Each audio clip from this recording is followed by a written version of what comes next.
धीरानपुर नाम के गांव में सुजीत नाम का एक कोलकाता में रहने वाला आदमी देवी नाम के एक लड़की के साथ शादी करके आया था।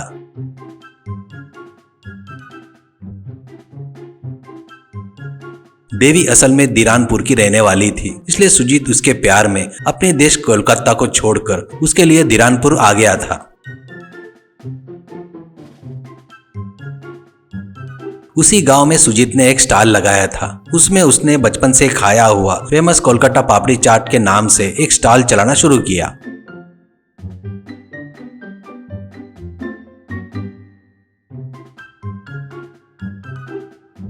सुजीत के चाट के टेस्ट पर कस्टमर ज्यादा ही आने लगे।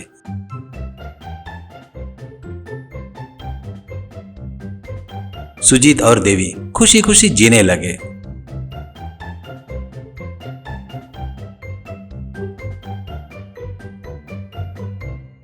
वहीं पर रह रहा पानीपुरी बेचने वाला रमेश को ये पसंद नहीं आया। रमेश अपने मन में, ये सुजीत रोज रोज इम्प्रूव होता जा रहा है, मेरे ग्राहक को भी खींच रहा है, इसको कुछ करना होगा वरना मेरा धंधा तो ठन ठन गोपाल हो जाएगा, इसे कैसे भी करके कोलकाता वापस भेजना होगा, ऐसे सोच रहा था।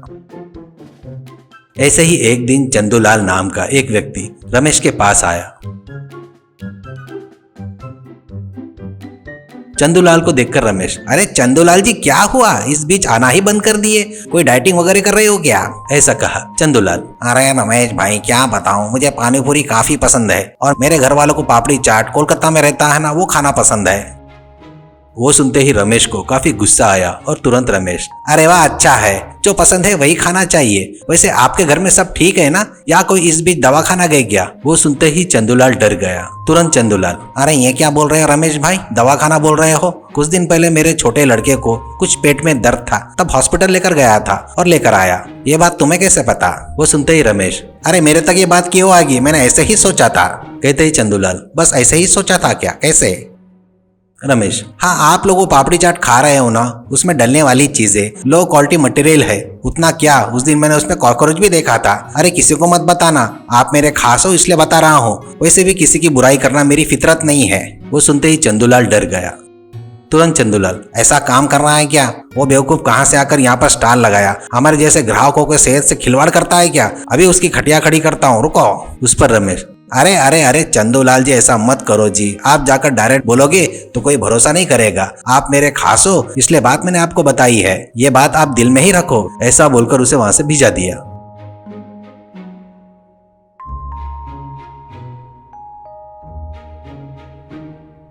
रमेश अपने मन में, अब बजेगी इसकी बैंड तब मेरा मन शांत होगा, ऐसे क्रूर बुद्धि से सोचा।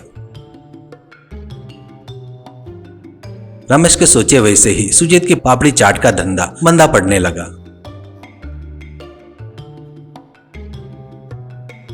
एक दिन सुजीत अपनी बीवी देवी से, देवी मुझे कुछ भी समझ में नहीं आ रहा है, मैं सबके खिलाफ जाकर तेरे लिए कोलकाता छोड़कर यहाँ पर आया, मैं तुझे ठीक से देख पाऊंगा या नहीं, ये डर लग रहा है। ये सुनते ही देवी, अरे क्या हुआ, ऐसे क्यों डर रहे हो, जब आप अपने घर के खिलाफ गए थे तभी आप किसी से नहीं डरे थे, असल में क्या हुआ।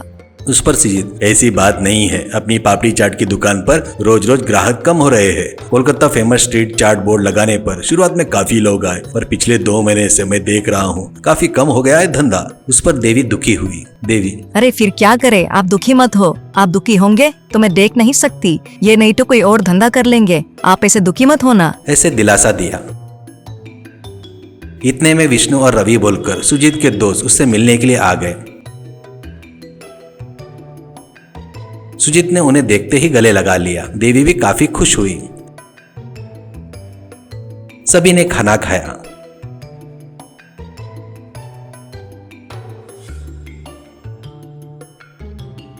सुजीत ने उनसे अपने स्टॉल के बारे में सब कुछ बताया। विष्णु, अरे कब से, 2 महीने से क्या, ठीक है हमें सब समझ में आ गया, हमें 2 दिन का समय दे दे, क्या करना है देखते हैं, ऐसा कहा। सुजीत, ठीक है यार, शायद तुम लोग मेरे लिए ही आए हो, थैंक यू, ऐसा कहा। विष्णु और रवि उस दिन गांव में शॉप में घूम रहे थे।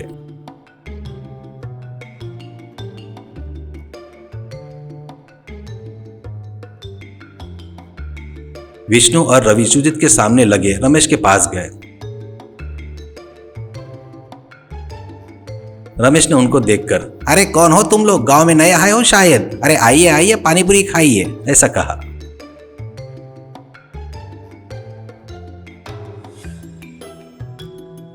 दोनों ने पानी पूरी ली और विष्णु ने कहा, अरे नए है, शादी में आए हैं, ऐसे कहा।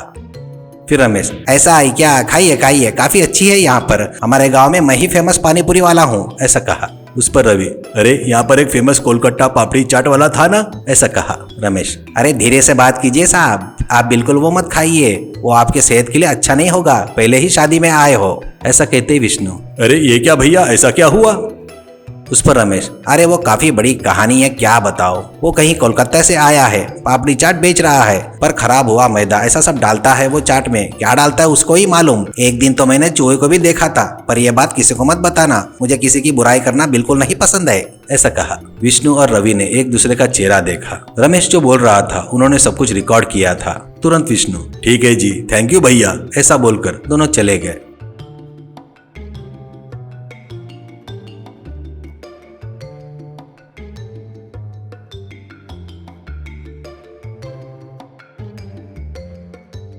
दूसरे दिन विष्णु और रवि सुजीत के स्टॉल पर खड़े थे। उन दोनों को पापड़ी चाट खाते देखकर रमेश अपने मन में, अरे ये दोनों पागल है शायद, कितना है समझाया मैंने, फिर भी वहीं पर खा रहे हैं, चीची क्या लोग हैं, ऐसा सोचकर गुस्सा किया। सुजीत के पास पापड़ी चाट खाता विष्णु, अरे वाह कितना स्वादिष्ट है ये, कितना लाजवाब है, ये यहाँ का नहीं है शायद। उस पर सुजीत ने कहा, अरे हाँ जी, ये कोलकाता का फेमस है, वो हमारे गांव का है, वो यहाँ बेच रहा हूँ, मेरे पत्नी के साथ यहाँ बस गया हूँ, ऐसा कहा। वो सुनकर रवि, काफी अच्छा है और टेस्टी भी है, हमें पार्सल चाहिए, जल्दी से पैक करके दो, ऐसा कहा।